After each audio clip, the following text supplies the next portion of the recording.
दिल्ली के पूर्व मुख्य सचिव अंशु प्रकाश पिटाई मामले में दिल्ली की सेशन कोर्ट ने अंशु प्रकाश की याचिका को खारिज कर दिया है।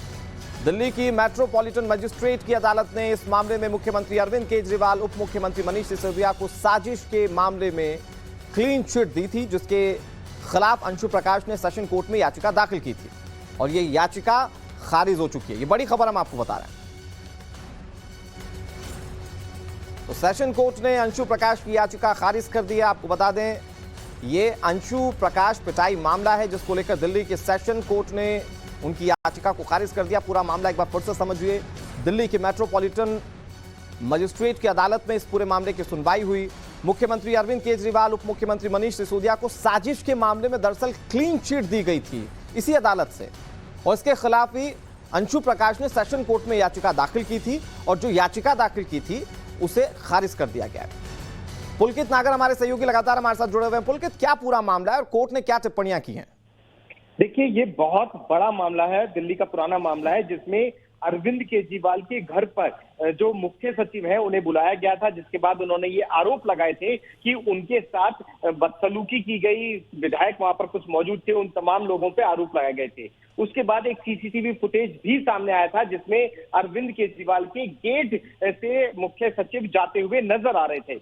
बहुत ज्यादा राजनीतिक टूल इस मामले में पकड़ी थी, लेकिन मेट्रोपॉलिटन मजिस्ट्रेट ने की अदालत ने इस मामले से अरविंद केजरीवाल और उप मुख्यमंत्री मनीष सिसोदिया को साजिशकर्ता में क्लीन चिट दे दी थी, जिसके बाद में अंशु प्रकाश ने इस पूरे मामले को सेशन कोर्ट में याचिका दाखिल की थी और अब इस मामले में उन्हें वहां से भी राहत नहीं मिली है। सेशन कोर्ट ने इस पूरे मामले को खारिज कर दिया, याचिका को खारिज कर दिया है। तो ये एक बड़ा मामला दिल्ली का रहा है। अगर मुख्य सचिव को देखें, जिस तरीके के आरोप उस समय लगाए गए थे वो बहुत गंभीर आरोप थे और आज ये मामले की पिटीशन, लेकिन पुलकित, क्या जानकारी मिल पाई है? क्योंकि जिस वक्त ये मामला सामने आया था उस वक्त भी अंशु प्रकाश ने अपने दुख दर्द को साझा किया था मीडिया के सामने।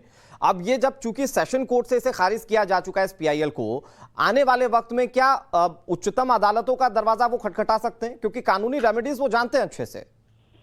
देखिए, हो सकता है कि वो इसे दूसरी अदालत में, अपर कोर्ट में लेके जाएं, सेशन कोर्ट के इस आदेश को, क्योंकि जब मेट्रोपॉलिटन मजिस्ट्रेट ने ये कहा कि अरविंद केजरीवाल और जो उप मुख्यमंत्री मनीष सिसोदिया उन्हें साजिश के मामले से क्लीन चिट दी, तो उसके बाद में ही सेशन कोर्ट में ये मामला गया।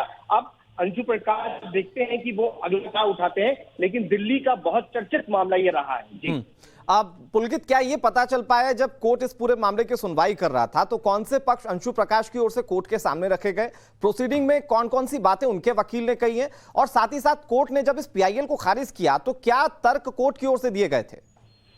देखिए, अगर हम शुरुआत में देखें तो एक सीसीटीवी फुटेज का भी हवाला दिया गया था, जिसमें अंशु प्रकाश मेन जो ऑफिस है उससे बाहर निकल रहे हैं, जिसमें मीटिंग रखी गई थी। हालांकि जिस कमरे में मीटिंग थी उसमें कोई कैमरा लगा हुआ नहीं था। शुरुआत में पुलिस ने ये भी जांच की थी कि कहाँ कहाँ कैमरे लगे हुए हैं। तो बहुत सारे तर्क अंशु प्रकाश की तरफ से दिए गए थे कि वहां पर कुछ विधायकों द्वारा इन्हें घेरा गया, विधायक को बीच में बैठाया गया और उनके साथ बदसलूकी की गई। उसके बाद में उन्होंने इस ठीक है, विधानसभा चुनाव की तैयारी को लेकर यह फैसला लिया गया। संगठन जल्द ही गठित किया जाएगा। नए संगठन की घोषणा जल्द की जाएगी आम आदमी पार्टी की ओर से। पुलकित नागर हमारे सहयोगी इस खबर पर ज्यादा जानकारी के साथ जुड़ गए। पुलकित, किसी भी चुनाव में संगठन की भूमिका बहुत अहम होती है और चुनाव से ठीक पहले आम आदमी पार्टी ने ये जो फैसला लिया है, कैसे देखना चाहिए इसे? देखिए, संगठन को और मजबूत करने के लिए ही आम आदमी पार्टी दावा कर रही है कि उसने संगठन की कई इकाइयों को भंग कर दिया है, जिसमें मीडिया और दूसरे जो विंग बने हुए थे उन्हें सबको भंग किया गया है। पार्टी के सूत्र ये बता रहे हैं कि संगठन को और ज्यादा मजबूत करने के लिए ये कदम उठाया गया है और इंफॉर्मेशन और दूसरी चीजें मजबूती के साथ गुजरात के अंदर रखी जा सके, इसके लिए कदम उठाया गया। जी, अब क्या स्वरूप देखने को मिल सकता है पुलकित? क्या इसका कोई आकलन है? क्या किसी पार्टी से कोई बड़ा नेता और संगठन में शामिल हो सकता है आम आदमी पार्टी के, या फिर कोई और